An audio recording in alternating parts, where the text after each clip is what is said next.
पुत्र घटोत्कच, अब युद्ध का कोई विकल्प नहीं। धर्मराज, घटोत्कच पुत्र बर्बरीक ने श्री कृष्ण के कहने पे अपना शीश दान कर दिया।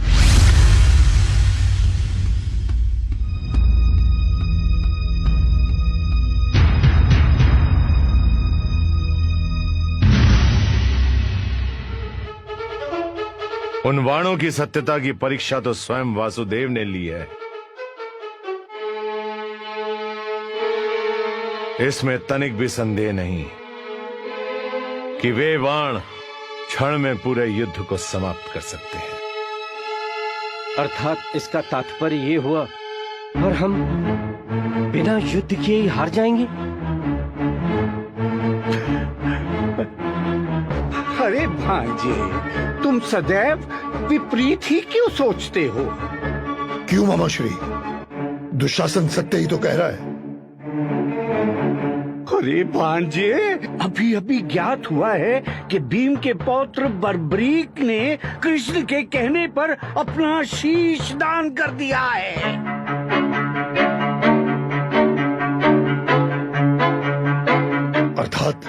अर्थात भांजो, बर्बरीक की मृत्यु हो चुकी है। अब उसके युद्ध करने का प्रश्न ही उत्पन्न नहीं होता। भीम और पांडव सारे शोकाकुल हैं।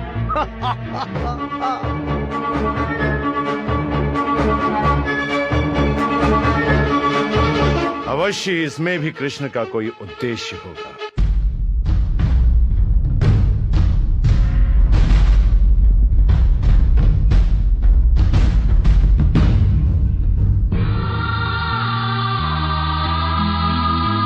बर्बरीक, पौत्र, ये तूने क्या किया? वासुदेव, ये आपने उचित नहीं किया। अब मैं हिडिंबा और मौरवी को क्या उत्तर दूंगा?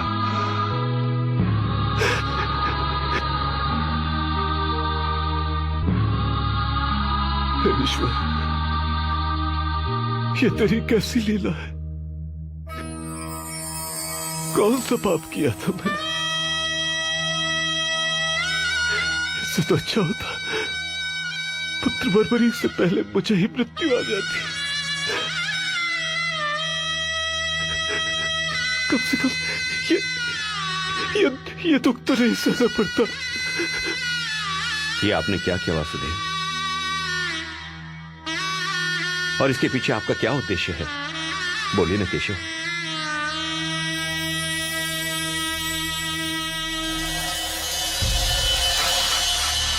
वत्स, भगवान श्री कृष्ण ने महाबली बर्बरीक से ये शीशदान किस कारण मांगा, मैं बताती हूं।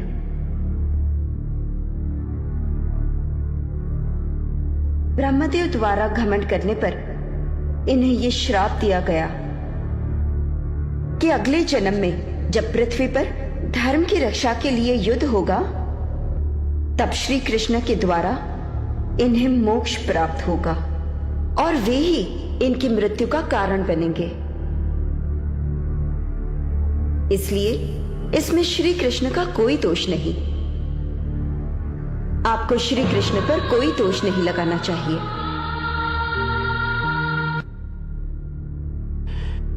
हे केशव, मुझे क्षमा करें, क्षमा करें।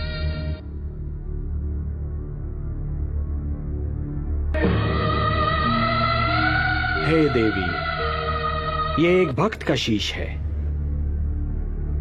इसे अमृत से सींचो और अजरामर बना दो।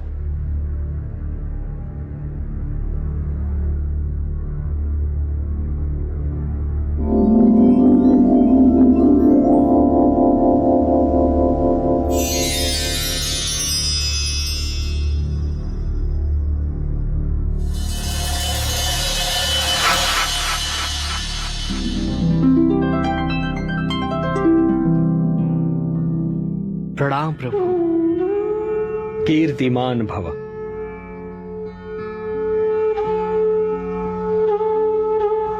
पुत्र बर्बरीक, तुम्हारे त्याग, साधना और तुम्हारे इस महान शीशदान ने तुम्हें नर से नर श्रेष्ठ बना दिया है। तुम जैसा महात्मा केवल सृष्टि के कल्याण के लिए आता है। आज मैं तुम्हें अपना वो नाम देता हूं जो माता यशोदा ने स्वयं मुझे दिया था, श्याम। नारायण नारायण। और तुम्हें मैं अपनी सारी शक्ति भी प्रदान करता हूं। कलयुग में तुम्हें लोग श्याम के नाम से पुकारेंगे। जय श्री श्याम। जय श्री श्याम। जय श्री श्याम। जय श्री श्याम। वत्स, अपनी इच्छा मुझे बताओ। हे नारायण, हे श्याम, मेरी 2 इच्छाएं हैं। प्रथम इच्छा, मेरी देह को आपके हाथ से अग्नि मिले, और मेरी दूसरी इच्छा, मैं महाभारत का युद्ध देखने आया था, मैं वो देखना चाहता हूं। तुम्हारी दोनों इच्छाएं पूर्ण होंगी वत्स। तुम्हारे इस शीश का कभी अंत नहीं होगा।